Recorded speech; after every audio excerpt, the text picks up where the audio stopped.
Welcome to this edition of Soul of Warren County. I'm your host, Mickey Gwynn. Education has always been at the forefront of what has made our country great. But over the last couple of decades, many critics have said that the educational system in America has actually taken steps backwards. And one of the persistent problems has always been, how can you teach if they're not in the seats?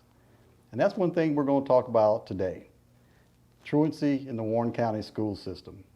And I'm glad to have in the studio today the Director of Attendance for Warren County Schools and another proud member of the greatest graduating class ever in the history of Warren County Senior High School, the class of 1975, and a good friend, Jeff Martin. Jeff, welcome to Soul of Warren County. Glad to be here, Mickey. Thanks for inviting me. Glad you could make it today. Now, folks, this is a true three-sport star here. Baseball, basketball, football. Now, I'm going to rely on my memory a little bit, which is a dangerous thing at this stage in my life. Babe Ruth baseball. Rotary Club? Rotary Club. Rotary Club. I Yes, thought I had that yes. right. And high school football. You played on both sides of the line. You played offense and defense, right? Offense, defense, special teams, you name it. And if I remember correctly, you were the holder for field goals. I was a holder, right? See, my partner got skills. Yeah. I tell you, he's got some skills. Yeah. But yeah, Jeff was a true three-sport star. Take us on a little bit of a journey. After high school, I know you went to college and then you got into teaching and things of that nature. Tell us a little bit about that journey. Well, just once we graduated in 1975, and from there I went to Tennessee State University in Nashville. Graduated from Tennessee State University and got a job in Pulaski, Tennessee at Richland High School, a place called Lindenville, Tennessee, which is in Giles County. Taught there in agriculture and went back to Tennessee State to get my master's degree and came back and finished some more teaching there at Richland. And from there, I moved back here, back home, and I took over an assistant principal job at the high school in 1994, and did that for a few years, and I'm where I'm at now, the Director of Attendance for Warren County Schools. Now, your graduation, when you graduated from Tennessee State, was your degree in agriculture? My degree was in agriculture, right? Agriculture, what they called it then, they called it rural development, which emphasis on agriculture education. And so that's what I went into my bachelor's degree in that. My master's degree was in administration supervision. Okay. So, and I would say that's a pretty unique bachelor's program. And, you know, rural development, basically agriculture. Did you find, well, going to Tennessee State, which is predominantly an African-American school, I'm sure there was a lot of blacks in those programs there. But did you find once you graduated that blacks in that career path were few? yes, they were few, especially in the East Tennessee, Middle Tennessee area, but you go to West Tennessee, you have several. Okay. Yeah, there was, people, it seemed like jobs were out there for black agriculture teachers, and so that's where I went to Giles County. When did you know you wanted to get into education and teaching? Is that something that you thought about for a while, or did it come later on as you graduated and got your degrees? Well, it really dawned on me in my senior year. One of my agricultural teacher, Russell Watson, was kind of influenced me in that direction, and so that's where it started in my senior year. Okay. Okay. Now I'm trying to remember back once again in high school. Were you in Future Farmers? Or that's what I, Yes, I thought. FFA. Yeah, yeah, but they don't mind it as bad as some people tell me it is. Right, I right. just thought about that Right. when you said that. So thought about that senior year, went through your degree programs at Tennessee State, and then went back and get your master's. I would say teaching probably has changed a lot during the years. Teaching has changed. Of course, the students have changed. Right. You know, so yeah, it's changed a whole lot. Yeah. Yeah, and it's interesting that you say that. I was having a discussion just a few weeks ago about education. You know, I was talking to someone about you coming on the program and you know, just the sacrifices teachers have made through the years. Yes. And they were saying, well, you know, kids ain't like they used to be, and you know, teachers have to adapt and change and things of that nature. And I guess I told them, I said, yeah, you're exactly right. People change. I mean, you hear people say, well, it ain't like it was when we were in school. Well, we ain't in school anymore. Right, so right. so you have to adapt. You I have would to imagine. adapt, It's right. a whole different, you know, I don't mean this in a negative way, but it seems like back when we were in school, teachers taught from a little bit more of a intimidation position, I guess you could say, because we sort of looked up and respected our teachers. And I know over the years that has started to change a little, where it seemed like there's been more conflict and confrontation in schoolrooms and things of that nature. So it's interesting that you say, yeah, students have changed. Students have So you got to changed, change right. with them. Right. Yeah, and I'm sure that makes it difficult to do. Right. I want to talk a little bit about truancy and your role as the director of attendance and things of that nature. Have you seen that role change over the last few years too? Is it, and I know we're going to talk about the pandemic and all that a little bit later, but have you seen your role in attendance change through the years? Well, it hasn't really changed that much, other than with the pandemic you was talking about. Right.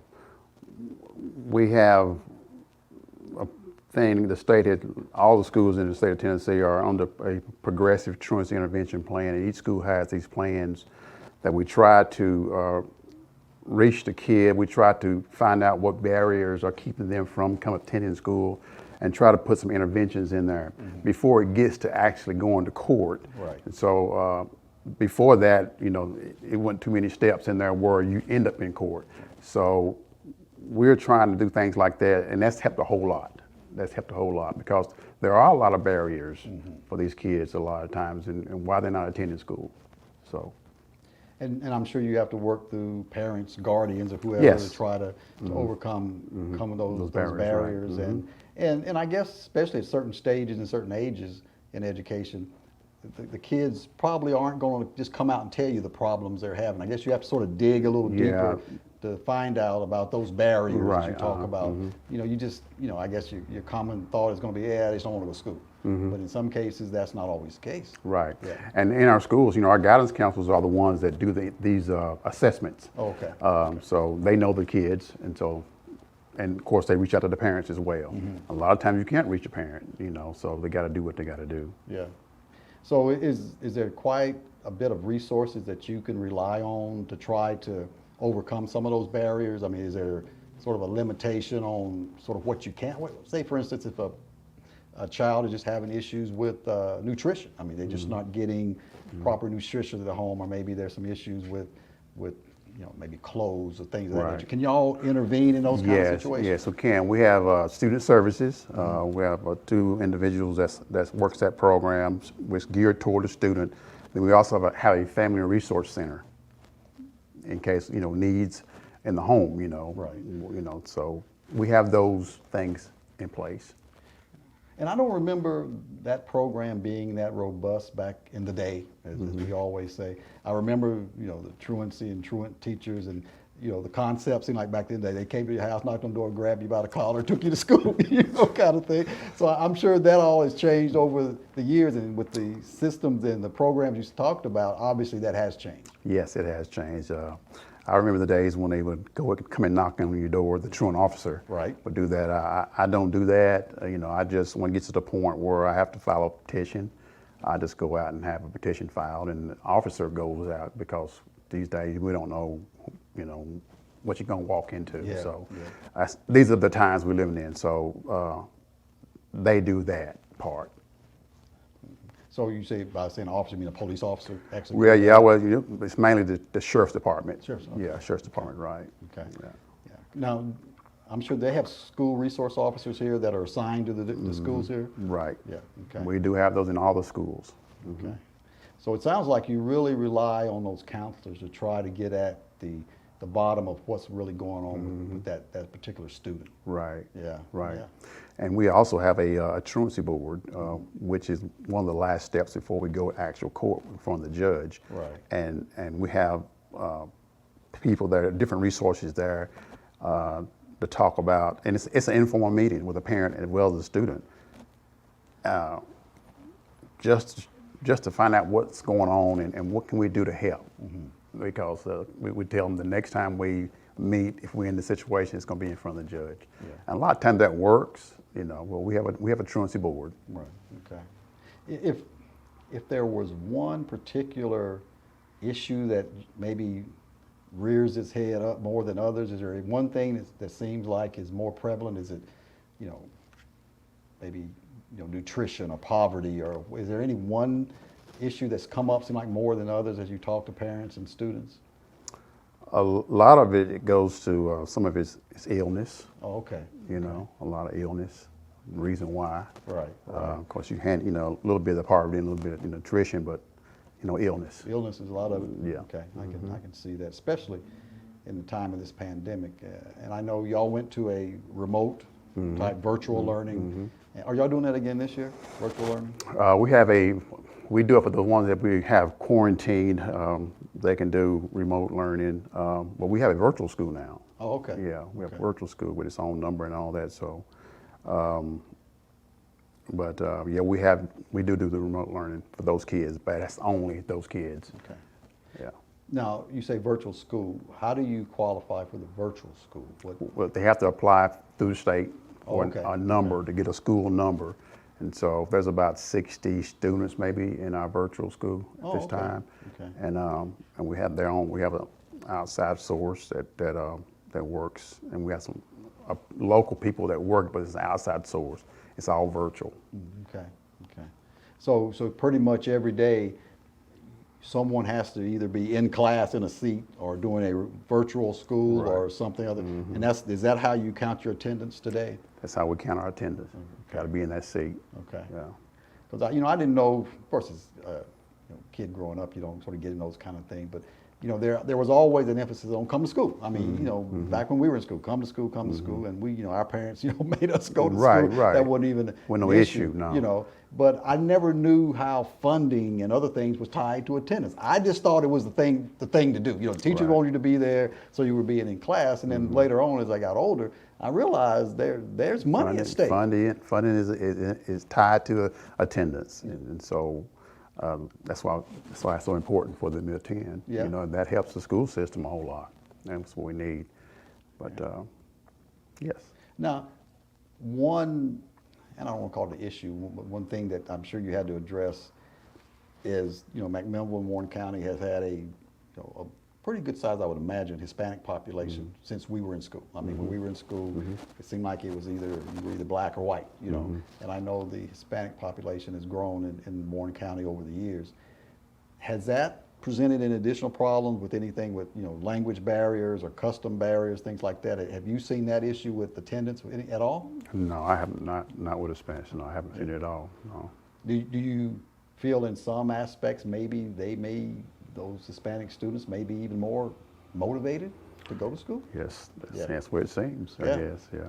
Yeah, I've always been amazed, and of course, I have a simple mind when it comes to things like that. But when we have people who immigrate to our country and come not be able to speak the language, not knowing our customs, not knowing our history, not knowing a lot of different things, and then you find out that these are doctors and scientists, Right, and right. I'm always saying, wait a minute, Right, you came here right. not even able to speak the language, and now look at where you've gotten. And I often think, is that a matter of just the motivation? I think sometimes maybe we take for granted our educational system, and yeah, it's here and I can do it if I want to. And then it seems like a lot of students will rely on that. Well, so-and-so never went to school. Look at them, they're a multi-billionaire today, Right, kind of thing. Right. But yeah, it's interesting. I was curious about that, but you haven't seen any issues with the Hispanic Any population issue. on things of attendance and all? Not attendance. Right. That's good. That's good. That's good. Any future plans as far as anything that you're planning on doing or the school system to try to maybe improve attendance? Or should I even ask that? Is attendance a major issue right now? Well, it's not, other than what's going on with the pandemic, it's not really we've got things in place right now. As I addressed earlier, Right. There's no other plans. We just keep riding this ship on. Take us a little bit through the steps of student been tardy for a few days, maybe even talk about the number of days, and then how that progresses to the point that you end up in a court? How did that happen? Well, it takes five. The state of Tennessee says it takes 5 days, 5 unexcused days, absences, to be truant in the state of Tennessee. So once a student has missed 5 unexcused days, the school generates a letter, and the letter goes to the home, basically saying your child has missed 5 days. We need for you to turn notes in, whether it's a doctor note, parent note, to excuse those days. Once that happens, and like I said, going through, we call it progressive truancy intervention, which I mentioned earlier. If they don't resolve that issue, and then it goes to the next step, you're either going to go to Truancy Board and so forth like that. So that's how it works. Okay. And then eventually you will go to court if you continue to miss. And what could be some of the results of court? I guess with the parents Yes. would be liable? Right. If a student is 13 years of age or older, we file a petition on the student. If they're younger, then a petition is filed, a criminal summons is filed on the parent. Oh, okay. It's a class C misdemeanor. And so there are fines and fees that are applied to it. There's community service applied to it. The judge issues all that. And I would gather you've gotten to that point where they've had to actually prefer charges on parents? Yeah, we've had parents to actually go to jail. Oh, wow. That was early in my Right, years just doing this, right. But after all of your other intervention methods, it came down that the judge felt they needed to go and serve a little time. Huh? Right.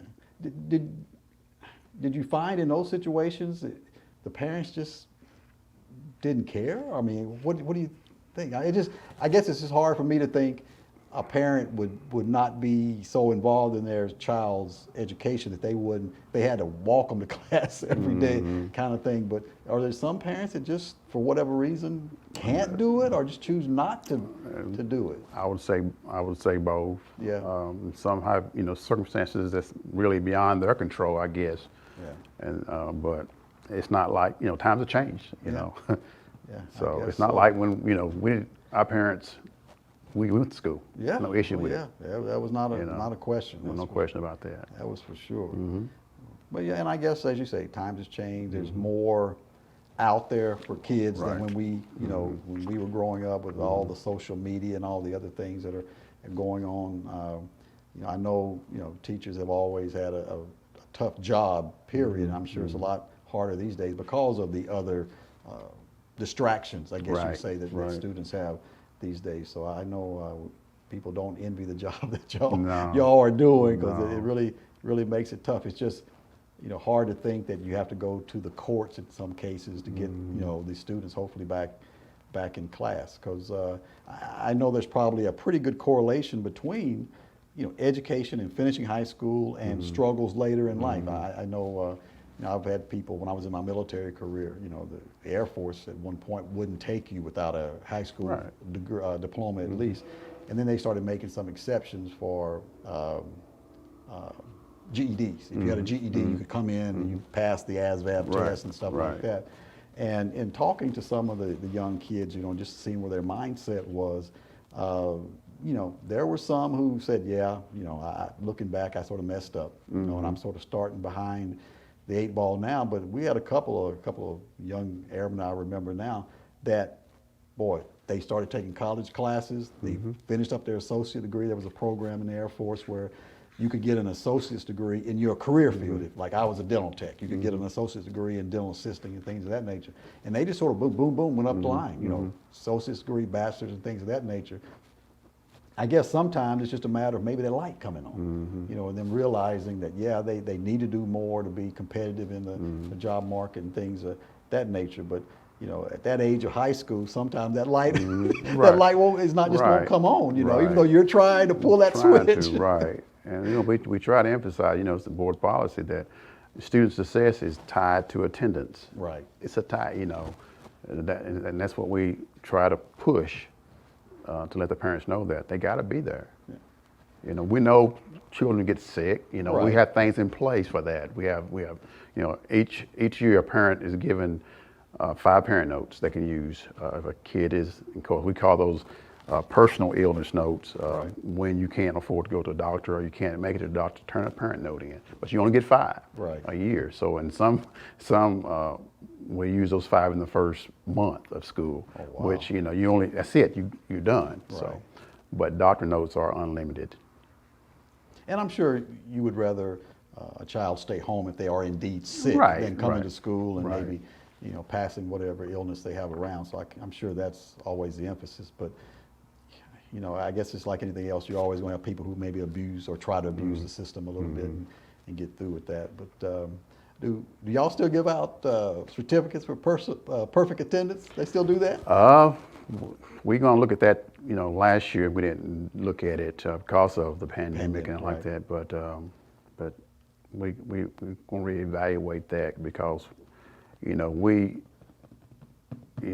we got it coded, I think, in our system where if they are quarantined, then we're in our code and it won't go toward ASCO. We can't fault that kid if we sent that kid home or quarantine that kid. So Right. we're looking at that again. But I don't see how you can really have perfect attendance during this time. Oh yeah, I can. Yeah, that would be Perfect really means tough. perfect. Perfect. Yeah, and back You in know, our day, it was and- that right, perfect. right, And there and I- probably was kids that came to school that shouldn't have been Right. at school.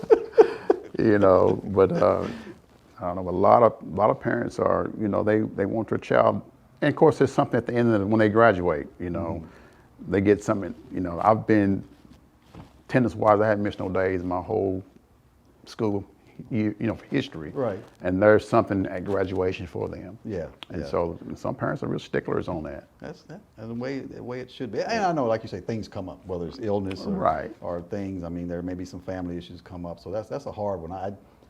I don't know if I ever had perfect attendance because I remember back in the day when you had the chicken pox and measles and mumps and all that kind of Right. stuff. You were going to miss some school days. Right, But right. but that's sort of hard. But I remember students that got perfect attendance. You get that perfect attendance slip. So yeah, definitely remember those days.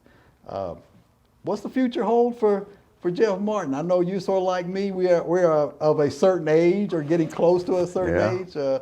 Well, what's your plans for the future? Well, I'm working on 41 now. Oh, wow. But I'm not ready to get off this bus right now. Okay. But I'm gonna try to go a little bit longer, and then I'll get off this bus Yeah, I can understand. and get on another one. If there was one thing that you could think back as you look back through your career, especially education, is there any one thing you could say, I just feel proud about that? Was it the influence you maybe had on some students, or is there any one thing that you really look back on and really makes you feel good? When I came back to Warren County, I was also a Black History Club sponsor. And just to have those kids to go different places when we had like Martin Luther King Day, we would go to Nashville every year and march. Both black and white students would ride the bus. Times when the school system didn't even it wasn't off. We would just take a bus. Right. And then eventually now we're off. It's been passed by the board that we have that day. But to seeing those kids get a chance to go out, we went to Memphis. We went to Birmingham, different places to see those kids because they might not get another opportunity. Right. So I feel really proud about doing that. Good.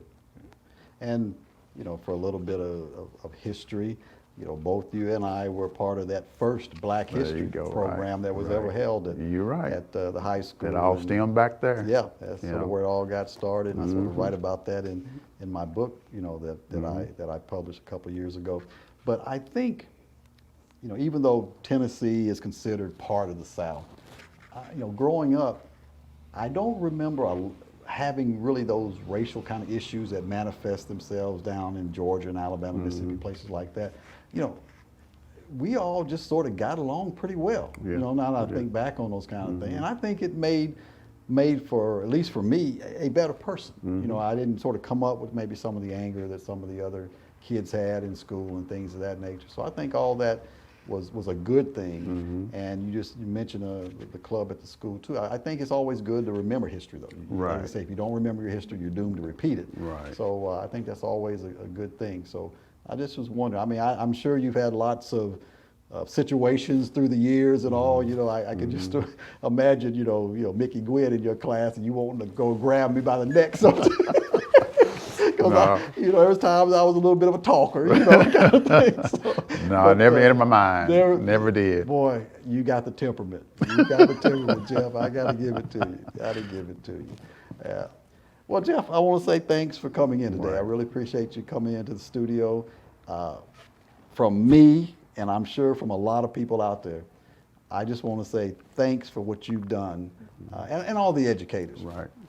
I know it's not an easy job. I know educators have, predominantly been underpaid, underappreciated, underrecognized, and there's people like you that's hung in there through all these years and have helped mold the future of our country. And I keep looking at that. I tell people often, it seems like today teachers have to be a teacher, a parent, a guardian, a doctor, a psychologist. They have to be all these things. Right. And unfortunately, I don't think we compensate, even though I know you're not in it for the money. I'm not by no means saying that, but I still don't think we compensate our educators to the way they should be for all they have to do today. So a very, very heartfelt thanks for what you do. And best of luck to you in your future whenever you decide to get off that train, as you say. Best of luck in your retirement years. But knowing you ain't gonna retire. You gotta keep doing something. Doing something. You ain't gonna go sit on the sofa and drink soda and eat chips all day. No, not me. I know you're not gonna do that. Right. So, thanks again, Jeff. Right. I appreciate it. Thank you for inviting me. And thank you for joining us today. I'm Mickey Gwynn, and please join us for the next episode of Soul of Warren County.